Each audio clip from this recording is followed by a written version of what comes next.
Bienvenue sur Kinigiri Media. Aujourd'hui, nous partageons un message puissant qui peut transformer votre vie. Restez connectés et écoutez le message. Pasteur Adams a dit quelque chose qui est très important ici. Il dit il faut faire des compliments aux gens de ta famille, dans le travail. Écoutez bien ces messages. Faites des compliments. Oh Seigneur, ça c'est ainsi. Faites des compliments aux voisins. Je vois qu'il y a des gens qui continuent toujours à me regarder. Faites des compliments aux voisins. Ouh, que c'est dur aux Congolais de faire.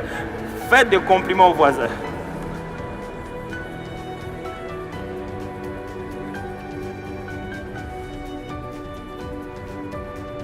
Si tout à l'heure je vous avais dit, dites ce que vous n'aimez pas chez le voisin.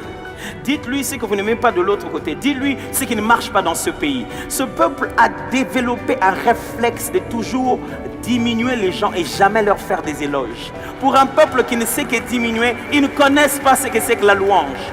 C'est pourquoi quand on parle de louer, et ils dansent au lieu de louer. C'est pourquoi quand on leur parle de louer, et ils chantent au lieu de louer. Ils ne savent pas ce que c'est que louer. Le Congolais n'aime pas louer. On va répéter maintenant. Regardez le voisin. Faites-lui des compliments. Si un voisin te dit comment ça va, ce n'est pas un compliment. Frère, tu vas dire, oh, les pasteurs ne nous donnent pas des opportunités. Hey, hey. Tu es peut-être en train de passer un test. Dis-lui les autres compliments, je te dirai après le culte. J'aimerais juste vous dire que je ne prends aucune responsabilité des débordements de compliments. Parlez à quelqu'un. Dites du bien de quelqu'un devant un Congolais. Il va dire quoi? Nani? Ah, d'ailleurs, il va tout de suite vous dire les mal que cette personne fait. Faites des éloges de quelqu'un devant un Congolais. La suite, il va vous dire la partie B. Il va vous dire le côté... Si même tu parlais de Jésus à un Congolais, va dire quel Jésus? Ah, mais Jésus n'est pas... C'est que ça sera Lazare, mais Lazare a couvert après. Hein? Mais Jésus, même lui, il a ressuscité Lazare, mais Lazare est mort après. Le Congolais, je ne parle pas de vous. Hein? Ici, vous êtes à la cité d'exaucement. Le Congolais a un réflexe naturel de descendre les gens. Il y a un vocabulaire riche en injures. Il y a des gens, quand ils t'injurient, tu as l'impression qu'il a étudié le processus par lequel il doit te faire mal. Mais il n'a rien à te dire de bien. Il ne sait pas t'encourager. Celui qui ne sait pas faire des éloges aux hommes se perdra dans la louange. Si tu n'as rien à dire à celui que tu vois, qu'est-ce que tu vas dire à celui que tu ne vois pas? Si ta femme est bien habillée, mais tu ne la vois pas, comment tu vas voir que Dieu est habillé de gloire? Un homme disait à sa femme, moi, quand ce n'est pas bien, je parle. Quand c'est bien, je ne dis rien. C'est-à-dire, on doit interpréter chaque fois par ton silence que c'est bien. Quand tu parles, c'est que ça ne va pas. Ça, c'est typiquement congolais et c'est à l'église. Ils disent à Dieu, Dieu, quand moi j'ai des problèmes, je prie. Mais quand tout va bien, je ne dis rien. Si tu me vois ne pas venir tout le temps le jeudi, c'est que ça va. Mais si tu me vois Itoko, c'est qu'il y a un problème. Dieu, quand tu me vois en 24 jours là, je suis venu pour mes problèmes. On n'a que 24 jours. Cette année, on en aura 30. Donc 29 jusqu'à 30. Pendant que tu as 11 autres mois de louange. Mais en bon Congolais, tu t'attends au 11e mois pour te plaindre. Regardez à notre voisin, faites-lui des compliments. On va s'entre-éduquer ici.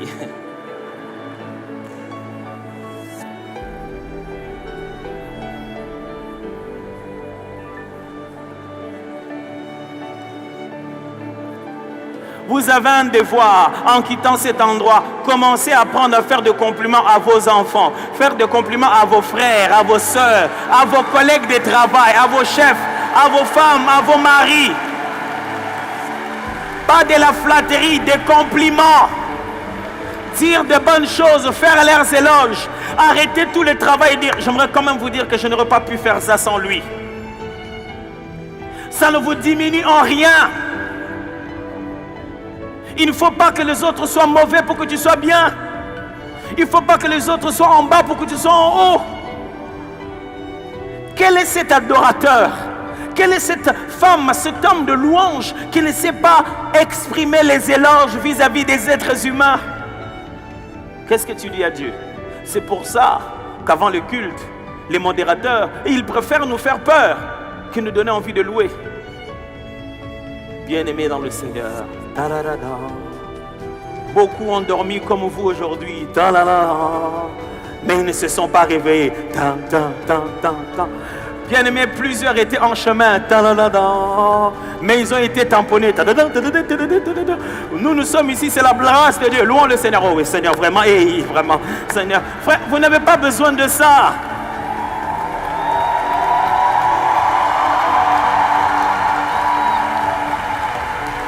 C'est pourquoi quand vous mangez, vous pensez que vous mangez normalement. Non, vous mangez par la grâce de Dieu. Frère, avant même de venir, dès que tu as mis ta veste, tu te regardais, tu te dis, Seigneur, merci beaucoup pour cette veste. Je ne sais pas ce que ça coûte aux autres. Et on vient avec un cœur d'ingratitude et on s'attend à ce que la musique puisse nous donner de la louange. Il n'y a pas de la louange dans la musique. La louange est dans le cœur. Frères et sœurs, il faut que ça change dans cette église.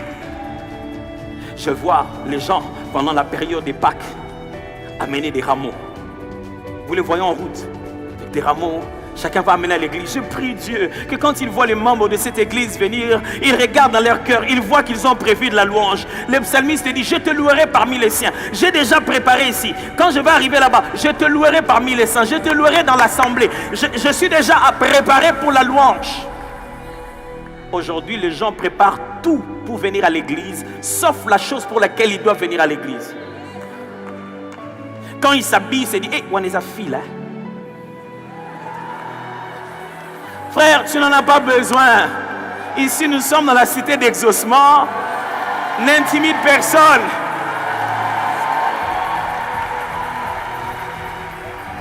Sois toi-même. Moi, vraiment, si je n'allais pas vous scandaliser, tous les jours, je prêcherais avec un polo pour ne pas avoir à transpirer comme ça. Mais après, vous allez tous quitter l'église en me mettant sur Facebook. Sans demander ce que Jésus portait. Ok, c'est pas grave. Mais vous pensez que tout le sérieux de cette église est soutenu par le fait que je me pends tous les jours à cette corde? Si c'est comme ça, ça va. Si c'est tellement important que je me pende comme ça, pour que vous soyez sûr que ces petits enfants-là ne sont pas en train de faire des blagues, c'est pourquoi je porte ça. C'est pour que personne ne soit en problème. Mais tu n'as pas besoin d'une veste pour venir à l'église. Non? On n'est pas en défilé de mode. On est venu adorer le Dieu de Tout-Puissant. Quand tu vas au sport, tu mets les habits de sport. Tu ne portes pas ta veste pour entrer dans un terrain. Quand tu viens à l'église, rassure-toi que les habits que tu as portés, ce sont les habits de louange. Regarde ton voisin. Dis-lui, nous allons lever nos mains vers le Seigneur. Allez, levez ensemble avec lui, qu'il voit. Regarde jusqu'où il lève ses mains. Descends. Celui qui a un voisin dont les mains n'ont pas dépassé ici, dis-lui, tu n'as pas les habits de louange.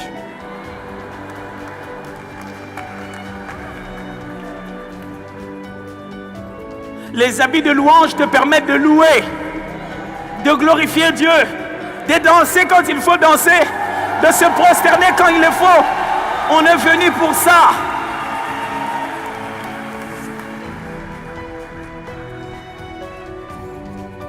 Frères et sœurs, j'ai tellement de choses à dire aujourd'hui, tellement si vous regardez mes slides.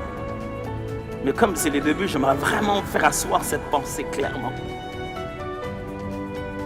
La louange, Dieu la veut avant de venir à l'église, pendant qu'on est à l'église et après le culte. Dieu veut que nous puissions le louer. C'est ce qu'il attend de nous. Il ne s'est pas révélé en vain. Dans ton cœur, dans ta tête, tu as une conscience qu'un Dieu existe. Et il mérite la louange. Et il mérite les éloges. Et il mérite que tu puisses le glorifier. J'ai dit aux chantres, j'ai dit au pasteur de la louange, chantez-nous Jésus, chantez-nous Dieu. Ne nous chantez pas nos problèmes. Ne dites pas combien nous avons des problèmes. Ne dites pas ce qui manque dans nos vies. Dites-nous ce que nous avons déjà. Ne dites pas ce qu'on demande que Dieu nous donne. Dites-nous ce qu'il nous a déjà donné. Poussez-nous à louer et à glorifier Dieu. Je continue à insister auprès des amis du média. Il y a des cantiques qu'on ne connaît pas. Mettez-nous les textes. Même certains cantiques qu'on connaît, on dit des choses qu'on ne connaît pas en fait. Combien je n'ai pas vu des gens assassiner Abraham partout où je suis allé. Avant qu'Abraham ne fût tué, personne n'a tué Abraham, il est mort lui-même, normal. Avant qu'Abraham ne fût tué, c'est le verbe être. Combien de fois je n'ai pas entendu les gens dire au palais des bien-aimés où ta grâce me fait régner. Il n'y a pas de palais des bien-aimés. Le mot là-bas c'est palier, au niveau des bien-aimés. Je vous ai regardé tout à l'heure quand on chantait. Si tu veux le louer, si tu veux le louer, si tu veux le louer, mais tu as retenu tous les vieux cantiques de Ko, de We, de Wa, tout ça tu as ça en tête. Et si tu veux le louer, tu ne sais pas.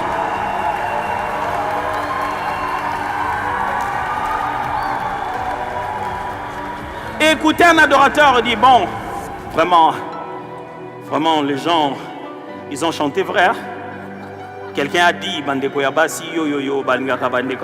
quelqu'un a dit, il ne dit pas yo yo yo dedans. Là, si tu ne cites plus, là tu chantes.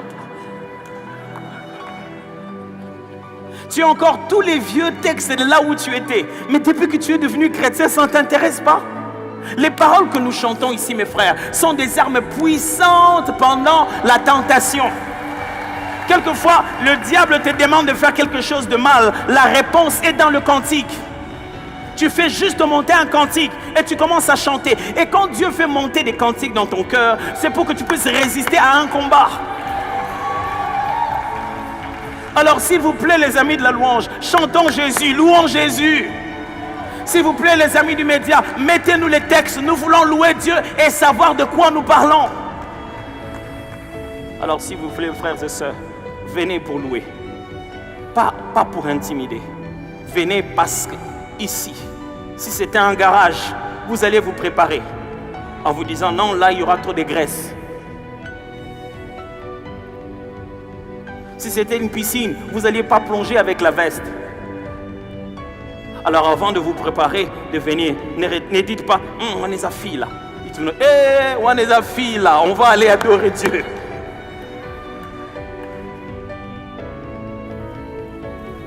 La louange est censée devenir notre vie.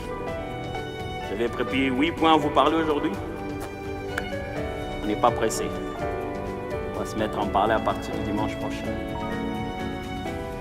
Mais ce matin, mes frères, nous n'avons pas d'excuses pour louer Dieu.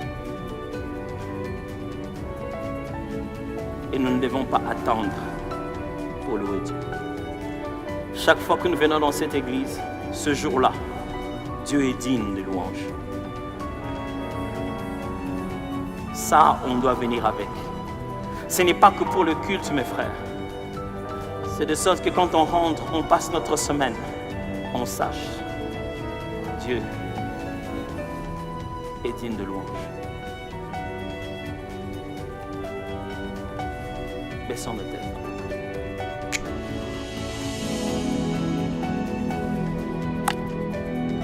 Shalom bien-aimés dans le Seigneur.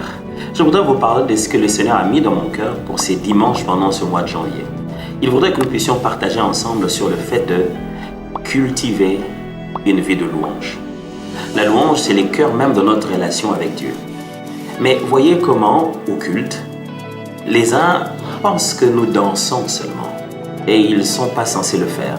Les autres pensent que ce n'est pas obligatoire d'élever les mains et ils ne se sont pas habillés pour. Et certains ont passé toute une année sans jamais avoir à se prosterner à terre.